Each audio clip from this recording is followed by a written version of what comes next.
Hey guys, before we jump back into the Enforcer review, I just wanted to say thank you real quick for all the comments you guys have posted, all the questions you guys have about war gear, skills, all the different things in here. This is why I do this, so we can discuss this and we can kind of hammer out what's going to be best for a story-driven campaign. Because that's what this game is. It's not about having the most killer gang that wrecks everybody. This is about developing the best story so that everyone enjoys it. So that's what I want to work towards for you guys. I don't have all the answers. I definitely am not the one that's telling you that this weapon is the only weapon you can use or that weapon's total junk. Now, I'm going to have my opinion of what I like and don't like, and I'm going to tell you that. But at the same time, if you like a weapon, take it. Put it on those guys that you want to play with and use it as you will. Now, again, you might find stuff that I have no idea.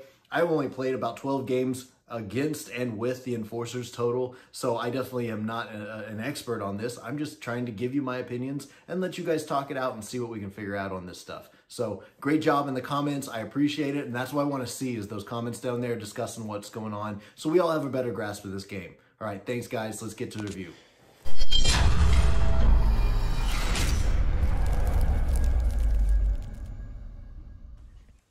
Amrock had some great points that I wanted to share with you guys. First, he talked about stem slugs and how he uses them with Goliaths and stuff like that. I do like stem slugs, and on the right gang, such as I would say a Goliath gang with strength 4, stem slugs can be great because that takes that strength 4 to a strength 6. Now, on most of the characters that are going to be toughness 3, you have twice their toughness, which means you're going to wound on 2s, and that's amazing. Also, the stem slugs give you +2 toughness, which can, again, it was toughness 4 of the Goliath. That is really good because now you're toughness 6.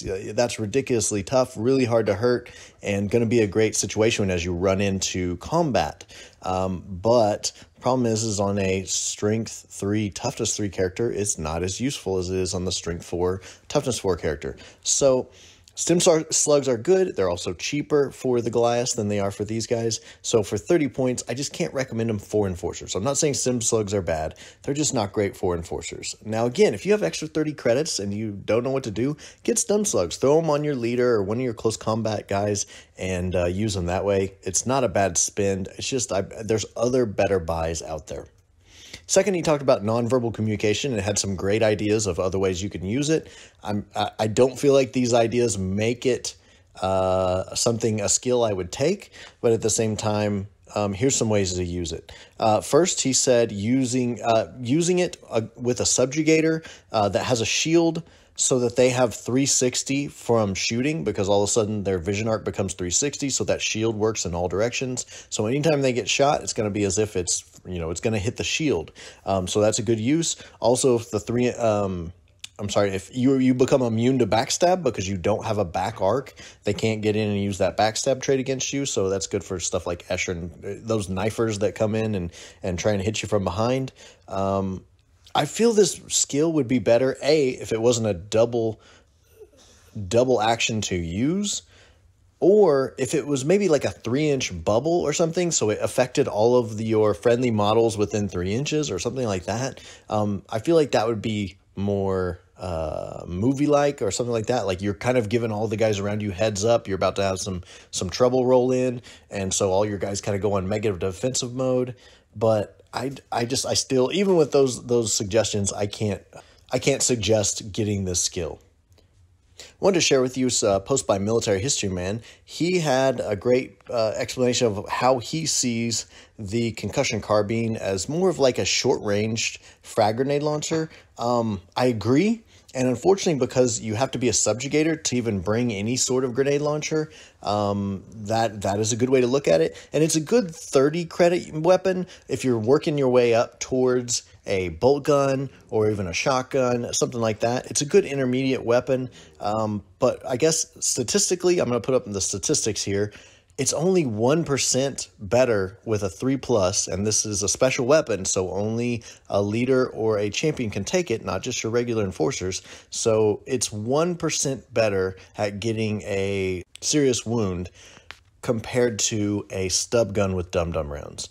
That's not amazing for a free weapon versus a 30 credit weapon, but I get it. It does other things. It's good at crowd control. It's going to throw a blast template out, which is good for a 4+, I guess 4+ ballistic skill shooter. But at the same time, it's it just doesn't do the damage like a bolt gun or a shotgun would do if you need it to. So it is an intermediate weapon, but I still can't recommend it even with those items.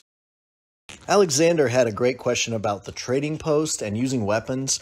I guess it seems pretty definite that they explained that yes, the enforcers can use the trading post. And where I would say that people get confused is that they're like, well, so they can use the trading post, which means they can take a bolt gun as a subjugator. Yes, they can take a bolt gun, but they can't take an enforcer bolt gun. I guess the way I treat it, I guess words mean things is a saying that I use a lot in Warhammer and other things.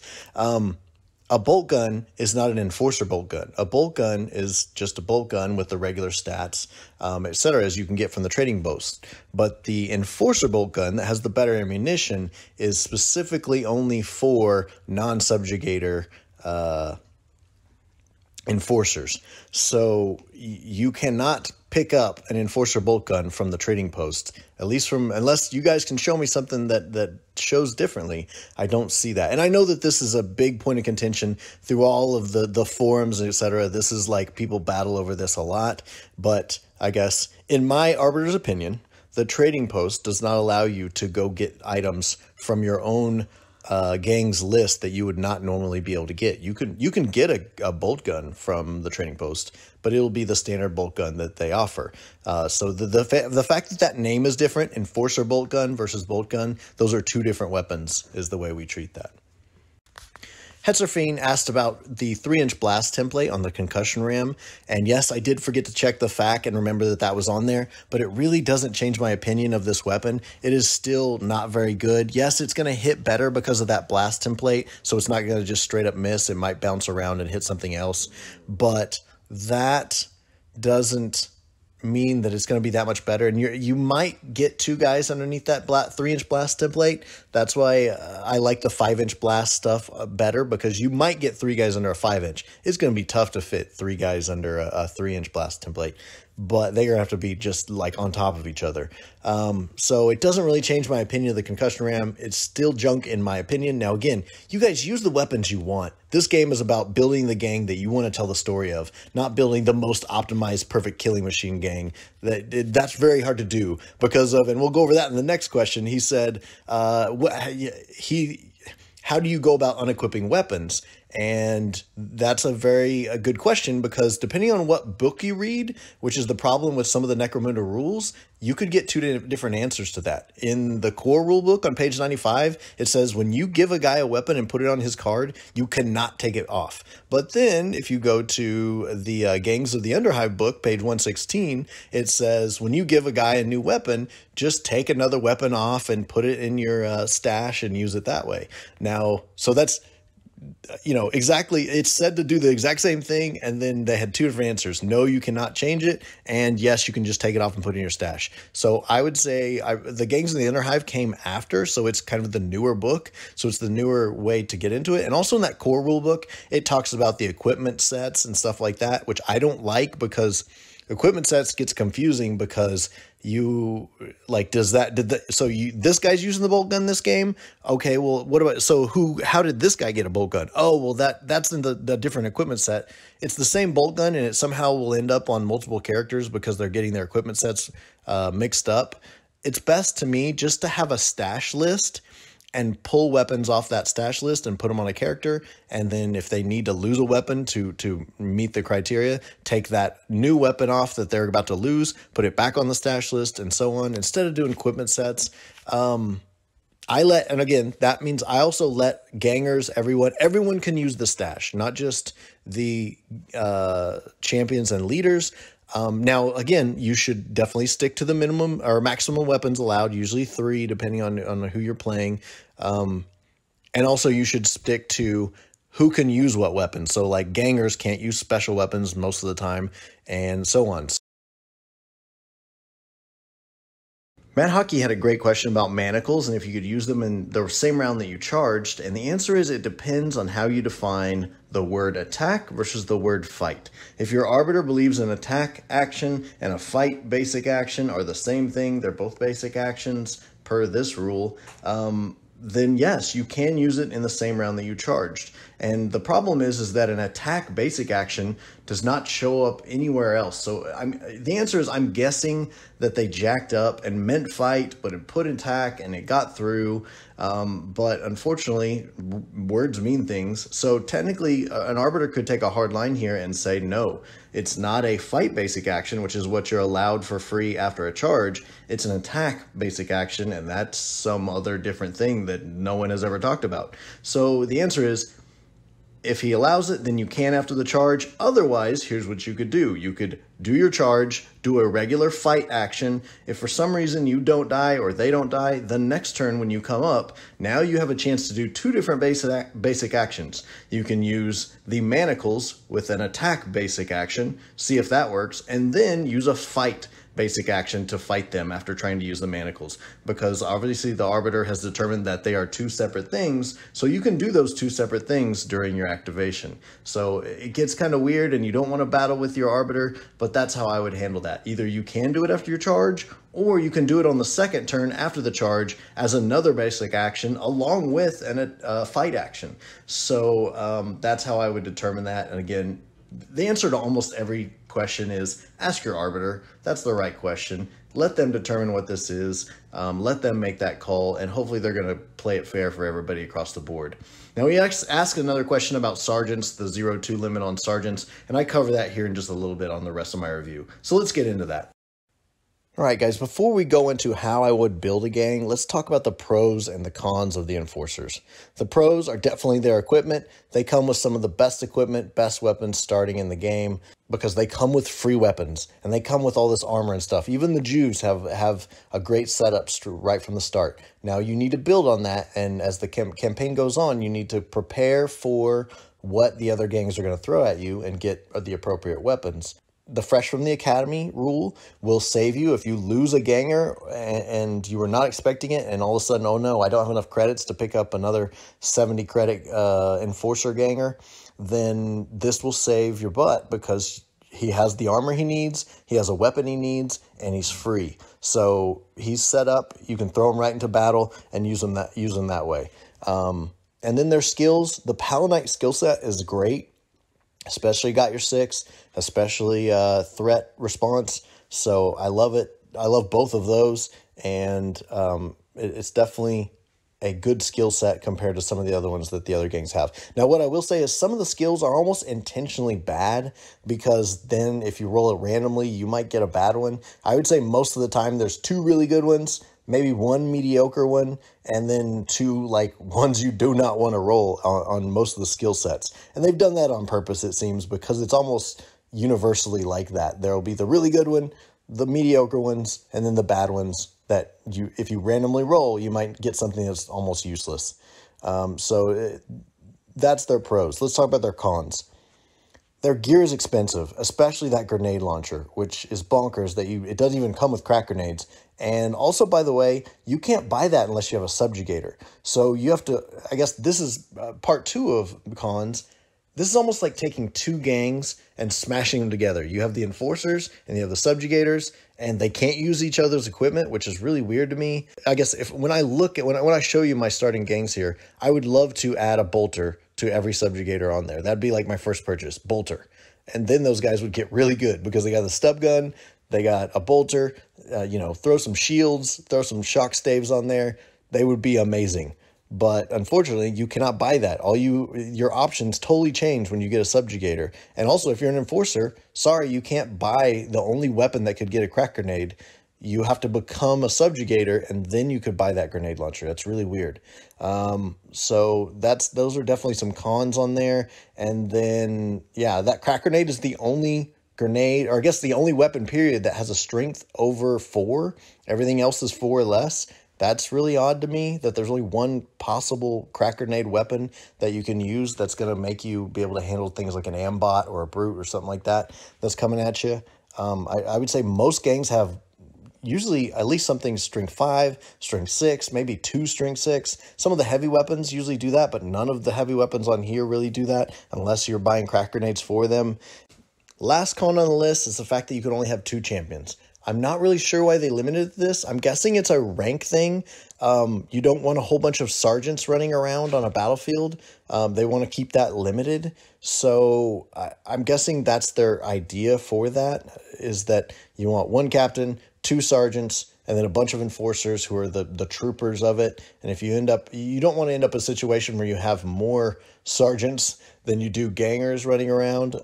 So that's the only reason I would think they would limit it. I don't love that limit, and I would almost consider just letting it be 3 like all the other gangs as an arbiter. But again, that's really your call on how you want to tweak that, because it might have consequences that I could not foresee. All right, let's talk list building with the Palanite Enforcers. For your starting list, let's say it's 1,000 points. I know it can change around depending on what you're going to, but for 1,000 points, this is the list I would use if you're not using any subjugators. First, we have Captain Jude. I've highlighted some things here. I've given him dum-dum rounds and a shock stave. He is going to be my threat responder, and he has the skill of threat response. He's going to try to defend my other guys against any sort of close combat attacks that roll in. And he's going to stay near my Palanite sergeants with their bolt guns to protect them from charges. So he has threat response, so he can get in there. He has a dum-dum stub gun, which only gets 1 attack, and that means the other 3 attacks can go to his shock stave. And that shock stave, just to increase the ability for it to use the shock ability, and because if you can add bull charge as your second skill, then that gives you knockback. So potentially you could knock back the guy who just charged, so he's not engaged with you anymore, and he just wasted a charge on you. Also, the bull charge gives +1 strength to melee attacks, not to the pistol, but to melee attacks. So now if you use the stub gun and the shock stave together, 3 of those attacks go on the shock stave, which means all of those get another +1. So he's strength 5 on the attack with the bull charge and the shock stave +1. What I would buy for him gear-wise is get him a bolter, because he only has a stub gun and a shock stave, so he can get that 3rd weapon of the bolter, and probably slap on some smoke grenade, which let me know if you guys classify it different, but I classify that as equipment. It's not considered a weapon, so I don't consider that taking up a weapon slot. But let me know if you guys handle that differently. And then let's move on to our Palanite Sergeant. We got Rico over on the right, and he has the Enforcer Bolt Gun, my favorite weapon for these guys, and he has Fast Shot. So together, he's going to just try and put fire down range and take guys out. So first advancement I'd give them is Ballistic +1, so he's a 3+. And again, I want to try and nullify guys in cover, stuff like that, so I want to get him better and better. And then the next skill I would take would be Trick Shot out of the shooting skills, just to, again, try to nullify cover, try to assist him with his shooting, and make it so it's not so bad that I can't take aim with that Fast Shot. That's what I'm trying to nullify, is the fact that I don't really need to take aim once I get Ballistic skill +1, and definitely once I got the Trick Shot added on there, so that I don't have to worry about them being in cover, etc. What I would buy for him first would be photon grenades. I try to split my grenades up between half smoke, half photon across the gang, and then get him dum-dum rounds for his stub gun just in case. Sometimes that bolt gun will go, run out of ammo right at the wrong time, and now you have a stub gun with dum-dum rounds to whip out and use without having to stop and try and reload, etc. in an emergency situation, and it's only 5 credits. All right, moving on to the next Palanite Sergeant, we have Code, and he has an Enforcer Bolt Gun again, and instead of giving him Fast Shot, I'm going to give him the Got Your 6, and the reason is that I love Got Your 6 because it doesn't use up your activation. It doesn't take away your ready marker, I guess is the correct term to say there, and so it's a great skill. I would probably I would consider picking up Fast Shot as a second skill, but right here I like giving them Ballistic skill +1 and then also Trick Shot, or maybe Fast Shot there too. It's really your choice. There's a lot of ways you could go with this, and I know depending on how long the campaign is, you may get to this point, or if you're allowed to move, take gangs over into new campaigns, there's chance you might get them to you know, getting 2-3 skills on, and then maybe some attribute buffs, stuff like that. It just depends on how long the campaign is, but these are the two choices I would go for, and what I feel you could possibly get within time of a campaign. For code, I would buy him a sniper rifle and infrasight at the same time, and that is the gear that I would take with him if you were on a Sector Mechanicus board with nice long points of view where you can look out across the board and take those long sniper shots, get over 24-inch shots so you are able to get into that long range benefit range band. And that's kind of an alternate set that you could switch back and forth between the bolt gun and the sniper rifle, depending on what type of map you're running into. So that's just a bonus for him. Keep that sniper rifle and infrasight in your stash until you need it, and then that's when you break it out. Now, again, I talked earlier about how I allow the players to move stuff back and forth to the stash as much as they need to. Please take that in consideration for your own campaigns. I highly recommend it. There's no reason to be restrictive with the weapons. As long as they are champions taking the right weapons that a champion can take, I don't really see a problem with moving them around and changing them out for what they want to take for that mission. For Ganger number 1, as you can see, only thing I picked up was Dum-Dum rounds, so make his stub gun super effective, and that's all you really need to get. He's 75 credits, he's 5 credits more, and he has his armor, he has a stub gun, and he has Dum-Dum rounds for it. He's set. He can do some work. If anything, I'd buy them photon grenades first, and then, so that's 15 points, and then a second stub and Dum-Dum. That's only 10 more points for the second stub gun and Dum-Dum rounds. So that's a maximum of 25 points. So now he's 100 points. Awesome. That's exactly what you want to keep a ganger down to. You don't need to pile a bunch of stuff on them. Just get them what they need. And then the second stub gun is good because of the short range +2. They can nullify the effect for using both pistols at the same time and still get some benefit from shooting into cover, etc. So I highly recommend, when you have the extra credits, throw in 10 credits at getting a second stub gun and Dum-Dum rounds. On page 2 here, I just want to show you, this is what I'm picking up for every single guy. We're getting Dum-Dum rounds for everybody, and that's it. We're trying to keep this gang cheap, and so that we can have as many guys as we can in this gang. I think that's where people make a mistake and think this gang isn't great, is because they start with like 4 or 5 decked out enforcers, and they just get stomped. Again, more bros equals more goes. So if you can have as many people on the board as possible, you're not going to run into as many problems. So get as many boys on the board as you can. Then as you get credits, you can start to deck them out in better stuff. As you can see right in the middle there, I say buy them smoke and photon, kind of 50-50 spread between. So you have some smoke, some photon. The smoke I would use to help with the sniper rifle with the infrasight, and then photons, you know what they do. So I'm just trying to take away ready markers from the enemy and then get them either stub and Dum-Dums for 10 credits, or eventually they're allowed to buy bolters and shotguns because those are basic weapons. So then you want to distribute probably 50-50. I'd get 2 guys bolters and 2 guys shotguns if I was just rolling in credits. All right, page 3 here, we got the last 2 gangers, and this is going to make Ganger 9 and Ganger 10 for me. I know it says 6 and 7, but those are 6th and 7th actual ganger, but this is going to get my 9th and 10th person so that I have a full maximum roster right out of the gate. Again, just getting them Dum-Dum rounds. Same options that I would slowly pick up would be smoke and photon, stub and Dum-Dum, and then when I get plenty of credits, get them a bolter or a shotgun, kind of 50-50 mix between that. I definitely lean more towards the bolter, but you at least need 2 shotguns just so you have that redundant weapon and you can fend off those charging units. All right, guys, this is how I build up my regular Precinct 15 enforcers without subjugators. We'll go over subjugators next, but I definitely would hesitate to start with them. They're definitely something I would highly recommend to upgrade into as you work your way through a campaign. Okay, so here is my sample subjugator list. This is what I would go with if I just was forced to take subjugators. I wouldn't personally start off with subjugators. I would level up into them as I work through the campaign, because again, I think you need to pick up grenade launchers to eventually get crack grenades so that you have some stopping power over time.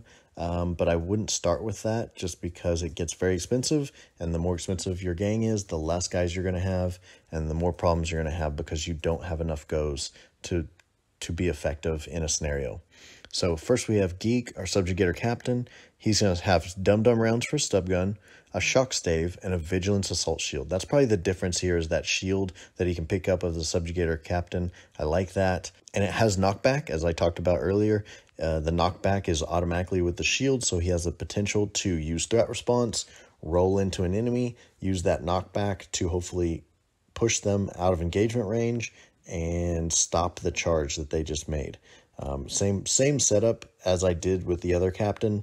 Bull charge as my second choice after getting threat response as my original skill choice, and then probably toughness +1 for the increased survivability for the captain. If you take a subjugator captain, you have to have 2 other subjugator characters. I would put those personally on the subjugator patrolman, not on one of the sergeants, because you want that sergeant doing something else. He doesn't have any better weapon skill or ballistic skill than a regular patrolman, so why outfit him as such? I mean, I guess if you wanted to go all melee all the time, you could do that. But again, I wouldn't start the gang like this. I think you're setting yourself up for failure if you start the gang like this. So I would start with my sergeant having shooting skills, not close combat skills. Have your sergeants be the shooters. And if you need more striking guys for melee, make those out of your patrolman. So he's going to have bolt gun.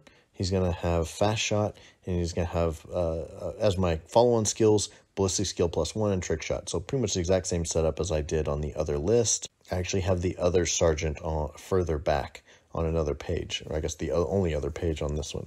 So as you can see, my other subjugator patrolmen here that make up to fulfill the other 2 characters that I have as subjugators, they have the same setup as the captain, a shock stave, the shield, and dum-dum rounds for their stub gun. Not a whole lot to say about that. These guys are just going to wade in and do some damage as they can. All right, page 2, as you can see, I only have 7 total Enforcer gang members, including the subjugators, and that's going to put you behind the curve on ready markers, because most of the time, most of the other gangs will probably have more than 6 to 7 guys. Even the more expensive gangs will have more than 7 guys, even if they're starting 1,000 credit. For these guys, I have them set up with some smoke grenades, some photons, dum-dum rounds on everybody, and then here's my second sergeant, Shiv here with Enforcer bolt gun. He has the Got Your 6, and then his follow-on skills I would pick up is a ballistic skill +1 and then trick shot. Again, eventually I would get them the sniper rifle and an infrasight for the sergeant, just like I did in the other one. And for the regular patrolman, get them a second stub gun and dum-dum rounds, and eventually pick up a bolter. So that's how I'd set them up. Pretty much the same setup as my other gang, just with some subjugators added in. I would highly recommend not getting the subjugators at the start of the gang. Wait, purchase them as you need to. You'd have to get all 3 at once, from what I understand, because you have to have 3 on there. If you have a Palanite Captain Subjugator, you'd have to have the other 2 as well to make it a legal gang. Again, I don't like how they force you to kind of cram these 2 gangs together, and once you become the other gang, you can't take a whole weapon set from the first gang. It doesn't really make sense. All right, guys, let me know what you think. Thank you. Static out.